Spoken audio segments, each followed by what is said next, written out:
আসসালামু আলাইকুম রহমতুল্লাহ বারাকাতুহু। সম্মানিত প্রবাসী ভাইয়ের, তাদের সাথে কিছু কথা শেয়ার করার জন্য আজকে আমার লাইভে আসলো। মূলত আমার কথা হলো সম্ভবত গাড়ি নিয়ে, কারণ আমি তো গাড়ির সাথে সংশ্লিষ্ট। আর যেহেতু আজকে কোরবানি নিয়ে দুইটা কথা বলবো আছে, এই জন্য আসা। প্রথমত গাড়ির সম্বন্ধে বলা হলো যে গাড়ি যখন এখন কিছু একটু প্রাইভেট কোম্পানি গুলোতে একটু মানে নোট আসতেছে, আইন কানুন সংশ্লিষ্ট অনেক কিছু ফলো করার জন্য প্রতিদিন আমাদের কাছে একটা একটা করে পেপার পাঠাচ্ছে ওরা। আর ওখানে উপরের থেকে এই সংশ্লিষ্ট সব লোকগুলো চেঞ্জ হচ্ছে আর কি। আগে যারা ছিল ওরা তো আগে একসাথে এক সিস্টেমে পরিচালনা করছে, এখন নতুন করে আসতেছে, এদের নতুন পরিচালনা হচ্ছে। তো যারা গাড়ি পাস করান, প্রাইভেটে হোক মরুলে হোক সরকারি, বাবা কেউ আবার ওয়াস্তা দিয়ে মানে অন্য লোকের মাধ্যমে যেভাবে পাস করান, তাতে কোনো সমস্যার কারণে তো পাস করান। যদি গাড়ির সমস্যা থাকে আমরা রিকোয়েস্ট করবো এখন থেকে গাড়ি রেডি করে যেখানে নেবেন। কারণ আপনি ওয়াস্তা দিয়ে গাড়ি পাস করানোর পরে এখন আর আপনাকে ওই আপনি পাস করে দিয়েছেন, যে টাকা নিয়েছে সেও নিয়ে গেছে, পাস হয়ে গেছে গাড়ি, কিন্তু আপনার গাড়িটা যখন কমপ্লেন থাকে গাড়ির মধ্যে বডি সংশ্লিষ্ট, লাইট সংশ্লিষ্ট, স্মোক সংশ্লিষ্ট বা যে কোনো সমস্যা যদি থাকে, ওইটা আপনাকে এখন আর পুলিশ গাড়ি দাঁড় করায় কিছু বলবেও না, গাড়ির লাইসেন্সও দেখবে না, আপনার সিভিল পতাকাও দেখবে না, শুধু সে গাড়ি দেখবে। গাড়ির নাম্বার প্লেট থেকে আপনার সব কিছু এখন ডিটেল বের করে দেবে। অনেকেই এখনো আসছে এখানে, গত কয়েকদিন থেকে আরো অনেক আগের থেকে চালু হয়েছে, যে আসার পরে যে জানেও না যে তার গাড়িতে মুখালেফা আছে সংশ্লিষ্ট কিসের, লাইটের, পেইন্টের, ধোঁয়ার, সে জিনিস জানে না। আমি তো গতকালকে মুখালেফা ছিল না, আজকে হঠাৎ তো চলে আসছে। কারণ এখন তো প্রত্যেকটা মুখালেফা আসে অ্যাপস এর মাধ্যমে, মোবাইলে পিকচারের মাধ্যমে। পিকচার আপনার নাম্বার প্লেটটা পিকচার নিল, একটা অ্যাপসে ডালিয়ে দিল, মুখাব লিখে দিয়ে দিছে। এখন এসে এই সিস্টেম চলতেছে। আর আগামীতে ফিউচার আপনাদের দপ্তর গাড়ি দপ্তরেরও দিবে না, দপ্তর আপনার মোবাইলে থাকবে, আর আপনার হাতে কোনো টাচ করা কিছু যেতে হবে লাগবে না। ইন্স্যুরেন্স বানাবেন অনলাইন, দপ্তর অনলাইন, সবকিছু অনলাইন এখন।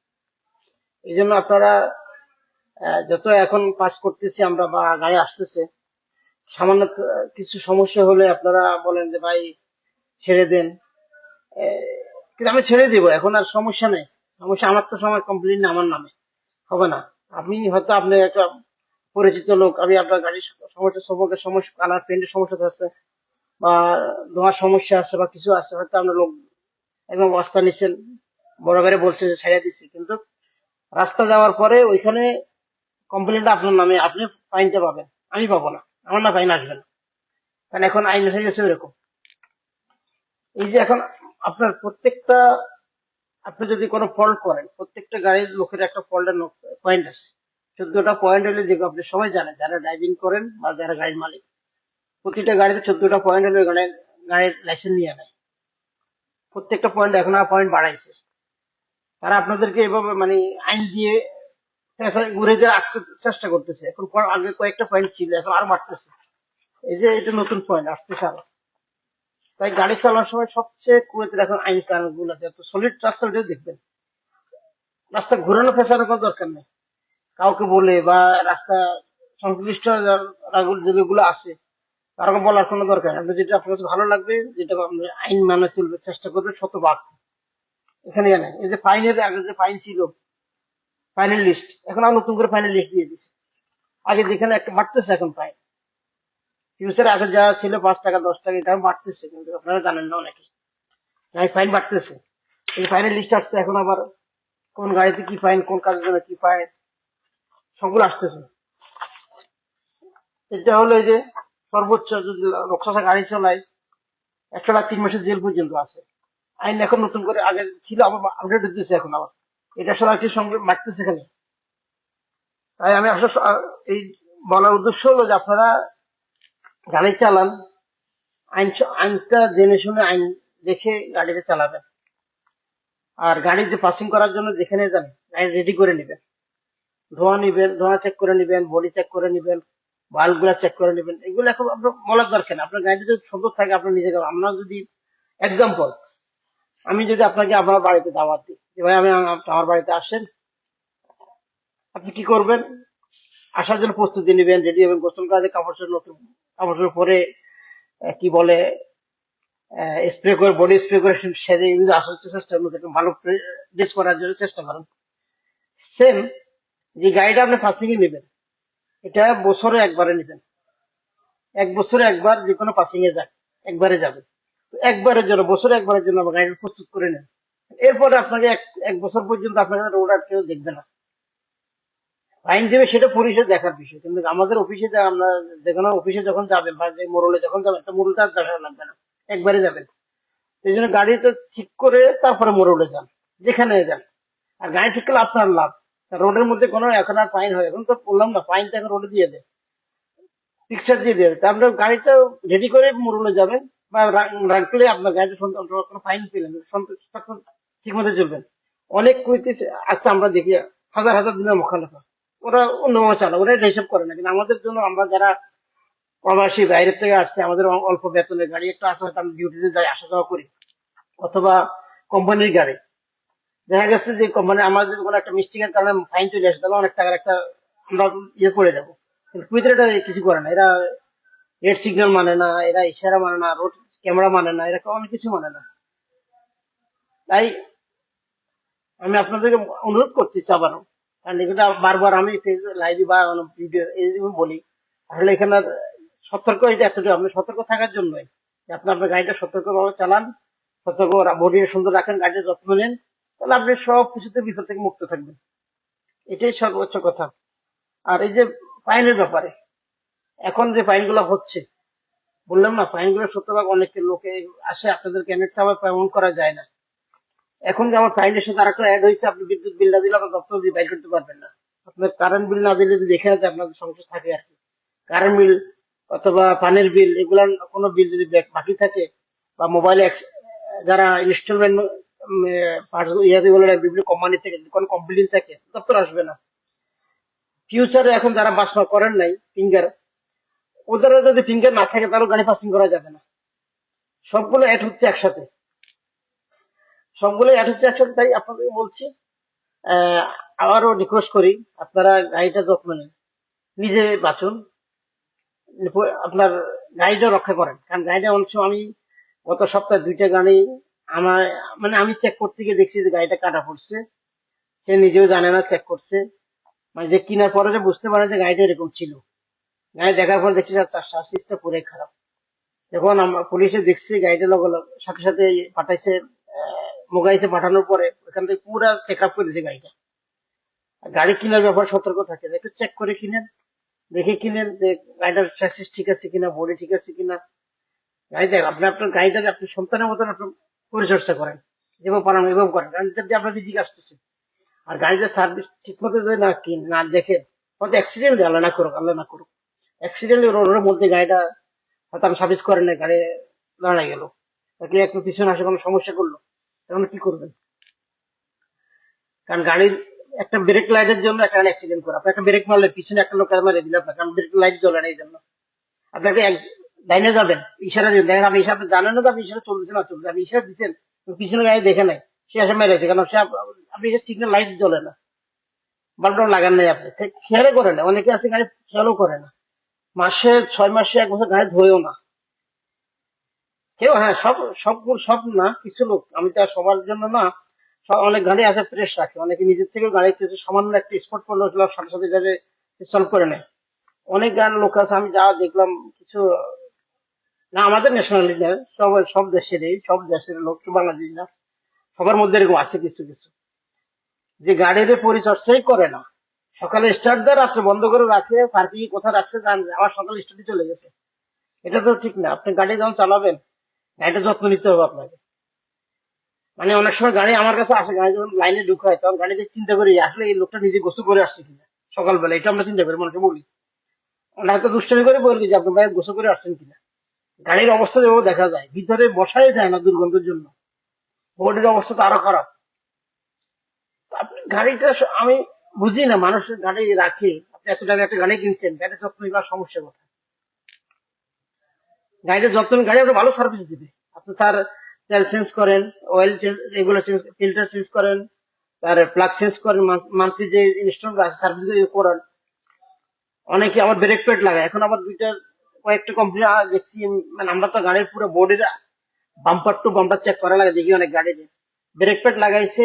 অরিজিনাল ব্রেক প্যাড আর চায়না ব্রেক প্যাড অনেক ডিফারেন্স। ব্রেক প্যাড ব্রেক ধরেই না, এমন ব্রেক প্যাড লাগাইছে বা নতুন ব্রেক প্যাড, কিন্তু আসলে না, কারণ ব্রেক প্যাড যেটা লাগাইছে চায়না, ও একদম চায়না নাহলে থার্ড ক্লাস। ও ব্রেক প্যাড যখন একটা ব্রেক মারতে যায় আমরা মেশিনে, ব্রেক ধরে না ব্রেকে, তখন কাকে বলবো? এখন আমি বলতে পারে যে ব্রেক চেঞ্জ করেন, কারণ এটা আমরা লিখে দিলে করবে সাধারণ ব্রেক নাই, আমার রাস্তার সমস্যা, আমারই আপনার সমস্যা কি, এইভাবে উত্তর দেয় আর কি। কি বলবো আর, ঠিক আছে ভাই, আপনার গাড়ি আপনি যেভাবে লাগান, তবে যে কোনো গাড়িতে মাল লাগাবেন অরিজিনাল বা ফার্স্ট কোয়ালিটি লাগান। এটা হলো আমার গাড়িতে, যে কোনো গাড়িতে আপনি যখন লাগাবেন গাড়ির পার্টস যেটাই লাগান, বাম্পার টু বাম্পার, যেখানে বডি পার্টস হোক, ইঞ্জিন পার্টস হোক, বা সার্ভিস চার্জের যে পার্টস গুলো হয়, ইলেকট্রিক পার্টস হোক, অরিজিনালটা লাগানোর চেষ্টা করবেন। আর যে অরিজিনাল নাও লাগান, আর ফার্স্ট কোয়ালিটি লাগান।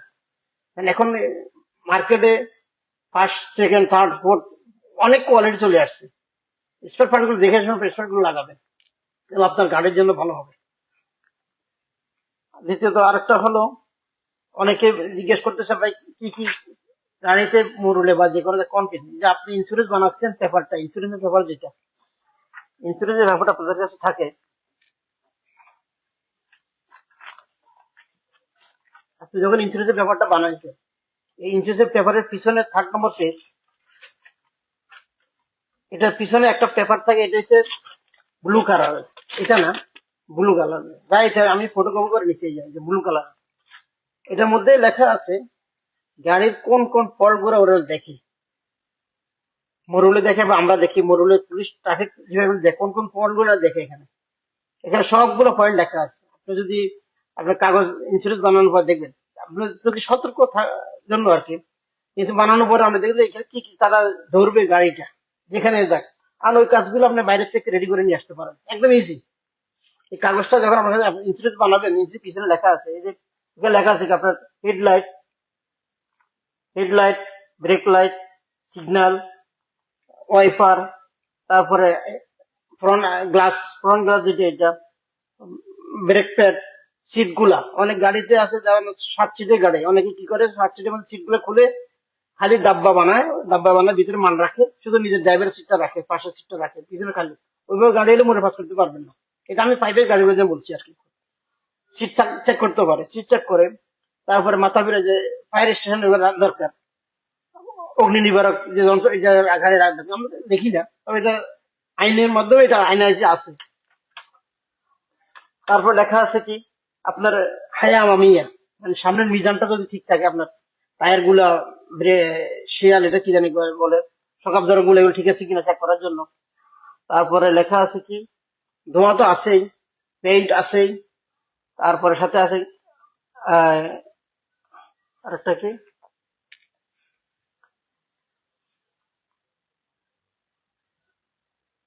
অ্যাক্সিডেন্ট। অ্যাক্সিডেন্টের কথার মধ্যে একটা একটা এটা একটা বড় পয়েন্ট লেখা আছে অ্যাক্সিডেন্টের। অ্যাক্সিডেন্টের মধ্যে একটা আছে, অ্যাক্সিডেন্ট, আপনি অ্যাক্সিডেন্ট ভাঙছে সবগুলা, মানে আপনার সাসি, ফ্রন্ট সাসি যেটাকে বলে, সাসিটা ভিতরে চলে গেছে, এটা এক অ্যাক্সিডেন্ট। আর অ্যাক্সিডেন্ট আমরা সাসি নিচে অ্যাক্সিডেন্ট যেটা, তবে এটার ফ্রন্ট বাম্পার গুলো ভিতরে একটা অ্যাক্সিডেন্ট হওয়ার পরে এটা সমস্যা তেমন হয় না, কারণ এটা অনেকে এটাতে মডিফাই করা যায়।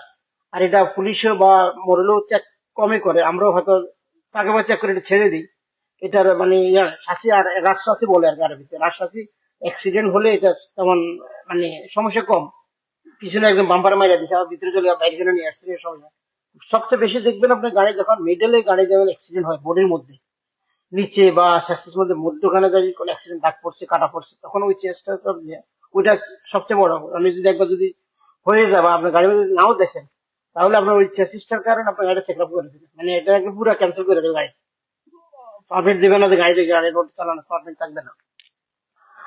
যাক, আর দ্বিতীয়ত অ্যাক্সিডেন্ট সামান্য যদি লাগে, আপনাদের সাথে সাথে রংটা করে নেবেন। অ্যাক্সিডেন্টের সবচেয়ে এখন এরা লিখছে অ্যাক্সিডেন্ট সামান্য যদি, আমার অধীনে বলছে যে সামান্য নকটা, আরবি যারা বুঝাবে নকশা যদি থাকে এটা লিখতে দিছে, মানে লিখে দিছে এটা।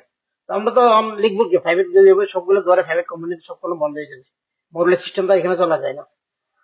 আশা করি আহ প্রবাসী ভাইরা যারা আছেন, যে যেখানে থাকেন, যেভাবে যে দেশে আছেন, সব দেশে একই কারণ, ওই দেশের ট্রাফিক সিগন্যাল লাইনগুলো মেনে চললে আপনার জন্য ভালো, আপনার জন্য সবচেয়ে বেটার। আর গাড়ির পার্টস গুলোর ব্যাপারে সবচেয়ে অরিজিনাল পার্টস গুলো লাগাবেন, একটু সামান্য টাকা বেশি যাবে হয়তো অরিজিনাল, তা গাড়িটার যত্ন নেবেন ঠিক মতো, তাহলে আপনাকে কখনো কখনো কোথাও বিপদে পড়তে হবে না, আশা করি ইনশাল্লাহ। যাক, আমার গাড়ির ব্যাপারে আজকে আর কিছু বলবো না, পরবর্তী যদি কোনো আপডেট কিছু আসে তো ইনশাল্লাহ জানাবো, অসুবিধা নাই। আর দ্বিতীয়ত হলো কোরবানি, সামনে কোরবানি আসছে আমাদের, খুশির কোরবানি। একটা কথা, কোরবানি দিবেন আপনার পক্ষ থেকে, আল্লাহ নেও কোরবানি হবে শুনতে আসলে সন্তুষ্টির জন্য, তবে কোরবানি দেওয়া ওয়াজিব, ফরজ না। এটাই তো আমরা তো সবাই জানি, কারণ আমরা, আমিও, হুজুরা তো এই বলে। কোরবানি আসলে মৌলিক তিন ধরনের ইবাদত আমাদের মধ্যে, একটা হচ্ছে শারীরিক ইবাদত, একটা হচ্ছে আর্থিক ইবাদত, একটা হচ্ছে আর্থিক এবং শারীরিক। শারীরিক ইবাদত হলো নামাজ রোজা, আর্থিক ইবাদত হচ্ছে যেমন জাকাত, কোরবানি। এবং শারীরিক এবং আর্থিক ওই কোরবানিটি যে হজ, ওটা দোনোটা লাগে।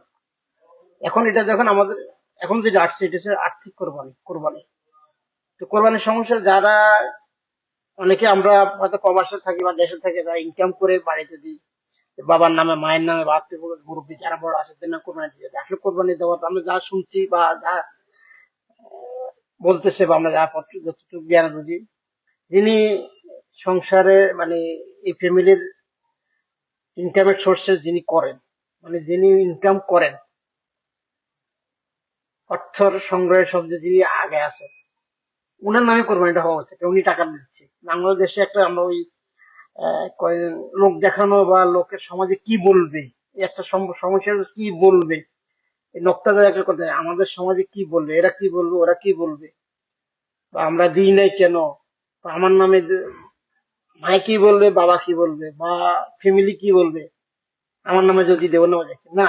আপনি যখন টাকাটা আপনি দিচ্ছেন, কোরবানি আপনার নামে হওয়া উচিত। হ্যাঁ, আপনার যখন এক্সট্রা, হ্যাঁ ইনকাম আছে, আপনি হয়তো একজন দিতে পারেন, আপনার আপনার দেওয়ার পরে। আমরা তো অনেকেই তো এখন হয়তো অনেকেই হয়তো কোরবানি যৌথভাবে একটু কমে যাচ্ছে। আর যৌথভাবে কমে যাওয়ার কারণে নিজের একলা দেওয়ার চেষ্টা করে, অনেকে এখন বুঝে আসতেছে, মানুষের ভিতরে অনেক কিছু পরিবর্তন হচ্ছে। কোরবানিটা যে একলা দিলে হয়তো আপনি একটা গরুর সাতশো, নিজের ফ্যামিলি যারা আছে, নিজেরা যারা ইনকাম সোর্সের মধ্যে আছেন তারাই, সাথে হয়তো মা বাবা আছে যারা আছে, ওদের নামে দিচ্ছেন, নামতে হবে হয়তো আপনার পক্ষ থেকে, আল্লাহ নামে হবে, এবার দিয়ে দিলে হয়ে যায়। তবে বেশিরভাগ আমরা অনেকে কি বলার কারণে, সমাজে কি বলবে, কি শুনবে বা কি দেখবে, সমাজে দেখানোর জন্য হয়তো কোরবানিটা দেওয়াটা আসলে উচিত মনে করি না। আর এটাই। আর সবচেয়ে বড় হয়েছে, আপনার ইনকামটা যদি হালাল হয়, আপনি যদি হারাম টাকা দিয়ে কোরবানি দেন, আপনার কোরবানি কি হবে? আপনি নিজেকে জিজ্ঞেস করেন। আপনি জানেন আপনার কোরবানিটা, আপনার টাকাটা কিসের, কোথেকে আপনি ইনকাম করছেন। সবচেয়ে বড় হয়, যেমন নামাজের জন্য হালাল পবিত্রতা লাগে, শারীরিক জায়গা পবিত্র, শরীর পাক, কাপড় পাক, এটা আমরা বলি। নামাজ এই কোরবানির জন্য আপনি যখন দিবেন, হালাল টাকাটাই দিতে হবে। কিন্তু আমাদের, আমি জানি না আল্লাহ মানুষের মানে কতজন মানুষ বা কয়জন মানুষ হালাল টাকা দিয়ে কোরবান দিচ্ছে। তো আশা করি কোরবানি আসছে, আপনারা ওই খেয়াল রাখবেন, শতভাগ চেষ্টা করবেন যে হালাল টাকা দিয়ে কোরবানি দেওয়ার। আর দ্বিতীয়ত, লোক দেখানোর জন্য ও কি বলে এই জিনিসটা মানে অ্যাভয়েড করে চলে, সঠিক পদ্ধতিটা ইমাম সাহেবদের কাছে, হুজুর কাছে জিজ্ঞেস করে কোরবানি দেওয়ার চেষ্টা করবেন। লোক দেখানোর জন্য কোরবানি দিবেন না, এটা অনুরোধ আশা করি। কারণ আপনার যদি, হ্যাঁ আপনার যদি থাকে, আপনার যদি, আমি এটা বলে না বললাম, আপনার যদি সে অ্যাবিলিটি থাকে যে আমি দিব, কিন্তু দিলে আমরা যতটুকু দিলে হয়, যেন আমরা আরব দেশে আছি, আমার জানা মতো, আমি আজ আলহামদুলিল্লাহ 19 বছর আরব দেশে, আমার মালিক থেকে শুরু করে অনেকেই, যে বড় বড় বা 7-8টা বা দেখানোর মতো কোনো, ওরা কোরবানি দেয়, গেছে কোরবানি যেখানে বিক্রি, ওখান থেকে কোরবানি করে সামান্য একটুকু মাংস বাসায় নিয়ে যায়। বাকিটা ওরা আল্লাহ রাস্তা দিয়ে দেয়। এরপরে ওরা পরের দিন এরা নিজেরা কিনে খায়, কিন্তু এবার করবে না। ওরা জানে ওদের পক্ষ থেকে আল্লাহ নাম দিয়ে দিছে, কোরবানি শেষ। এটা হলো কোরবানি। এদের মাঝে আমরা যা আর চলে এরা, এদেরটাই আমরা এখন দেখতেছি এভাবে আর কি। কিন্তু আমাদের দেশের আমরা তো ছোটকালে দেখতেছি এটা এত বড়, আমরা কোরবানি দেওয়ার আগে হিসাব করি কত কেজি মাংস হবে, মিসকিনকে কত দিব, ফ্রিজে কতটুকু রাখবো, এর কত দেওয়া যাবে, এটার আরেকটা দেওয়া যাবে কিনা, কত হিসাব আমাদের মধ্যে। ছোট হয়ে যাবে গো, এত টাকা দিলে দেওয়া যায়। নিয়ত হচ্ছে সবচেয়ে বড় জিনিস। আপনি নিয়ত করছেন যত টাকাই হোক। অনেকে আবার হাটে গেলে বলে ভাই এত টাকা দিয়ে করে কিনলে হবে না, বাড়িতে জিজ্ঞেস করে এত টাকা দিলে হবে কিনা। পছন্দ হয়েছে কোরবানির নিয়ত করছেন কোরবানি দিবেন, ওর পছন্দ হয়েছে কিনবেন, হয়তো 10 টাকা বেশি যাবে, 10 টাকা কম যাবে, নিয়ত করে কিনে গরু কোরবানি দিয়ে দিবেন। গরু দেখবেন বড় হয়েছে কিনা, বড় নেই, ছোট কিনা, গোস্ত খাবেন কিনা, এগুলো আসলে আমরা কি এটা কি নিয়ম উচিত কিনা আমরা জানি না। হয়তো আমাদের আমাদের আমাদের ভুল ত্রুটি হতে পারে, আমরা আগে করে আসছি, বাপু দেখে আসছি ওরা করছে। কিন্তু এখন তো আসলে দেয়া দেখতেছি, এদেশে আসার পর বুঝতেছি আসলে না। যে যে যার জায়গার থেকে যদি আমরা যেগুলো আসলে আসলে শুধরানোর চেষ্টা করা আর কি, হয়তো আল্লাহ মাফ করার, আল্লাহ হয়তো কোনো মাফ ক্ষমা করতে পারে না, জানা আগে করে ফেলেছে আগে। এখন থেকে আমরা যদি সঠিক নিয়ম মেনে কোরবানিটা করা মনে হয় উচিত সবারই। ভালো থাকবেন, আল্লাহ হাফেজ। আবার ওই একই কথা, যে দেশে থাকেন যেখানে থাকেন, যারা আমি তো গাড়ির সঙ্গে আবার গাড়ির কথা বলছি, ট্রাফিক আইন মেনে চলবেন, বাস। আল্লাহ সবাই ভালো রাখুক। ধন্যবাদ। আসসালামু আলাইকুম রহমতুল্লাহ।